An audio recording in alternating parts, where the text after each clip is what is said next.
Okay, we'll start with a statement from Coach, and we'll take some questions. Well, the one thing that stuck out from an ultra-positive standpoint is our mentality going into the game from when the ball was thrown up to the end of the game. We had a very intense, aggressive mentality. We made our mistakes, as you always do in the first game, with little fundamentals, but overall, I can't be more pleased. But now we're going to play a whole different type of ball club. A team that, watching them on tape, doesn't take but 8 or 9 seconds every possession to shoot. So it's we got to be ready for that, but we'll enjoy this win. Rick, on Friday, you said you didn't think this team was necessarily ready for the start of the season. Given the way you guys played tonight, did it surprise you at all? I think the 2 exhibition games really helped us a lot. 2 excellent teams that got us ready with 2 different styles of play. I think that was a big key. You know, it's sometimes you pick up a stat sheet and wonder who plays well. Tonight, Dylan Darling had 6 points, but he gave a dominating performance. Dominating. And just the way he played both ends of the floor, he was dominating. So it was a good win. They're a much better team than what you saw at Quinnipiac. But our guys just were very intense and very ready to play. Rick, what specifically did you like about Darling? Darling. I just thought he took over the game from a tempo standpoint. Got in the lane, found people, was tough on defense. Made some mistakes in the first half by letting him reject screens, but thought he was terrific. Our first half defense was outstanding. Our second half wasn't as good. I don't think they made a 3 in the first half, I'm not sure. But this is a 3-point shooting team. Ricky, you got on the mic there, you know, during the pregame ceremony, and you talked about we're after the ultimate win, you know, the ultimate goal of national championship. Do you think that kind of your reasoning behind that? And my message was that you don't look at a national championship. My message was you look at every day as a gift to get better, and then someday you potentially could wear a ring. That was the message, not to think national championship, but to think of today.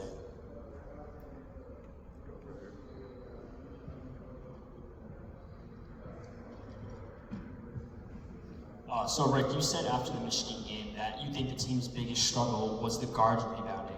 How do you feel tonight after a game where the guards altogether totaled over 10 rebounds? Well, I thought Dylan Darling did a good job. I think Joe Son tried. Ian's got to get better at that. He's got to get better at other things than just scoring. But he is such a great learner, such an incredible young man that he'll get it. He'll get steals, he'll get assists, he's just an incredible young man that has, I've always said he has the most upside on the team. Rick, a couple things. Roger. Yes, a couple things. First, the way that Hopkins and Ejiofor pass to each other, is that something that you've been looking for, and is that a thing that you liked? Well, Bryce is playing small forward position, and I'm just trying to make him an alpha dog. You see plays of brilliance from him. But I want to do it every second of every minute that he's out there. When he gets that, I think he could have one of the premier players in the country. And he's working at that, getting better at it. Certainly going to have to be one of the better players in the country come Saturday. And Rick, the pregame ceremony, how rewarding was it for you to see these guys get the rings and to look at the banners and see the way that your fans reacted to you thanking them for all the home victories? You know, I think it's a special season. The second season, we thought we should have made the tournament the first year. We got better and better and better. We didn't. We took it to a new level. It's difficult because you don't have all your players back. You have a whole new team building a new culture, new mentality, but that's the nature of our game today. Everybody goes through that with the exception of maybe like a UConn that has 3 or 4 starters back. Everybody goes through that. It was very rewarding. But the lesson I would try to tell my guys is, I told them this the other day, I said, for the last 15 years, I said I was retiring after the year. Last 15, I kept saying, this is my last year. Because I say that to convince myself to coach as if my job is on the line every single day. And I've never thought about retiring because but that was my mentality. I tell them that all the time. Play this game as if it's your last second, your last possession, your last game, and you're going to get the rewards. And they're doing that right now. Coach, you talked about Darwin tonight. Talk about the tenacity of Dylan Mitchell and Josan Salmon, who also seem to bring a level of fire and energy tonight. Josan's one of the more gifted talents I've coached. And I've coached a lot of great ones, a lot of first round, a lot of lottery picks. But he's got great talent. He's just got to learn more defensively, learn more about the game.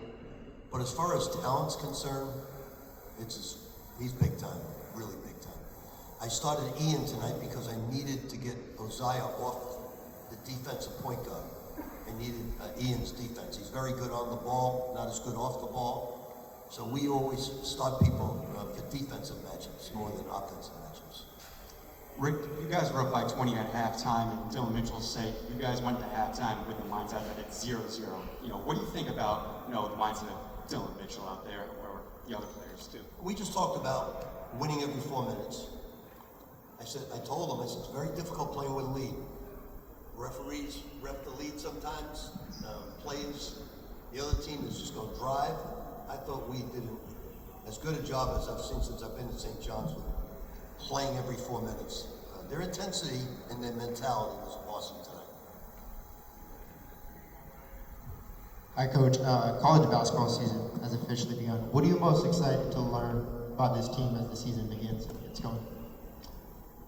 Well, this schedule is a bear, but I'm not going to think of the next opponent until the next day and just play it one game at a time. Last year we were down 4 to Quinnipiac. Quinnipiac's a much better team than you saw tonight. Much better. They've got really good players who can put it on the floor, shoot the hell out of it, get to the foul line, but they ran into a team that just was ready to play tonight at all phases of the game. So I'm just looking forward to when we're off tomorrow, Wednesday's practice. I don't have any grand plans. Rick, 2 more things. You mentioned Jackson. He didn't play maybe his best basketball in the 2 exhibition games, but if you take a look at his stat line, and the 3-pointers, how do you feel about the progress he made since then, and to what do you attribute that? He does one thing that I don't know why he makes this mistake, but he does it once every practice, once every game. He just comes down the floor, and for no rhyme or reason, gives the other team the ball. He does it every practice and every game. He did it tonight, if you remember. And I tell him, I said, look, I'm going to give you the best advice I can give you as a coach.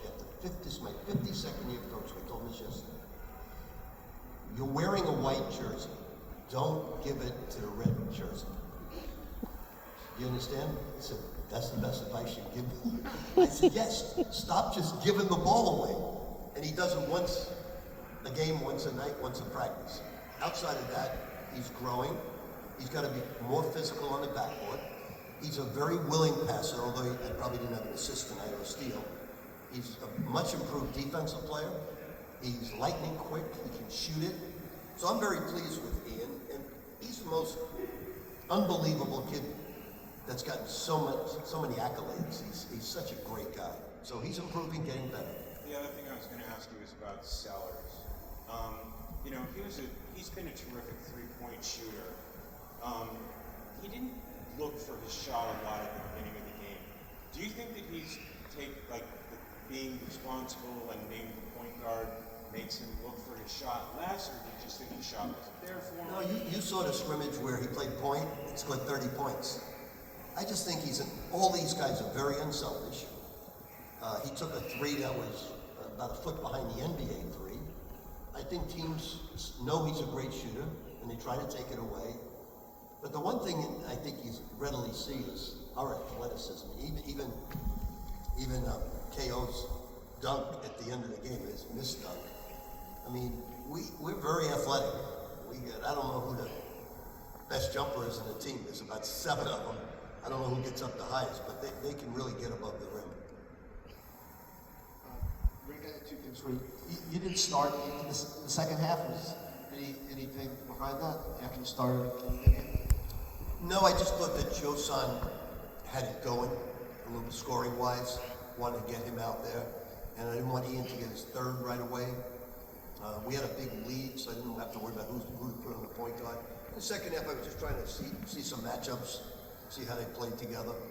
And just, were you surprised at all at how well you played tonight? I mean, Well, I didn't expect a 108-74 outcome. So from an outcome standpoint, but I really thought the 2 exhibition games got us ready for tonight.